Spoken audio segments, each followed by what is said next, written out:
হজরত সাদ রাদিয়াল্লাহু তাআলা আনহুর তীর চালনা দেখে নবীজির হাসি। হজরত আমির ইবনে সাদ রাদিয়াল্লাহু তাআলা আনহু বলেন, আমার পিতা হজরত সাদ রাদিয়াল্লাহু তাআলা আনহু বলেন, আমি খন্দকের যুদ্ধের দিন নবীজি সাল্লাল্লাহু আলাইহি ওয়াসাল্লামকে এত হাসতে দেখেছি যে তার মাড়ির দাঁতগুলো দেখা যাচ্ছিল। বর্ণনাকারী বলেন, আমি জিজ্ঞাসা করলাম, এটা কিভাবে হলো?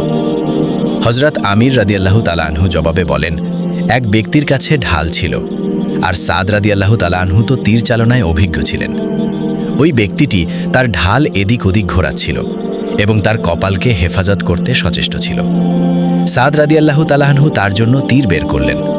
যখন লোকটি তার মাথা উঁচু করল, সাথে সাথে সাদ রাদিয়াল্লাহু তাআলা আনহু তার দিকে তীর ছুঁড়ে মারেন। তীর লোকটির কপাল ভুল করেনি, ফলে সে লুটিয়ে পড়ল এবং তার পা উপরের দিকে উঠে গেল। তখন নবীজি সাল্লাল্লাহু আলাইহি ওয়াসাল্লাম হাসতে থাকেন। এত হাসলেন যে তার মাড়ির দাঁত পর্যন্ত দেখা গিয়েছিল। আমি সাদ রাদিয়াল্লাহু তাআলা আনহুকে জিজ্ঞেস করলাম, নবীজি কি কারণে হেসেছিলেন? হজরত আমির বলেন, লোকটির সাথে হজরত সাদ রাদিয়াল্লাহু তাআলা আনহুর ওই আচরণে নবীজি হাসছিলেন।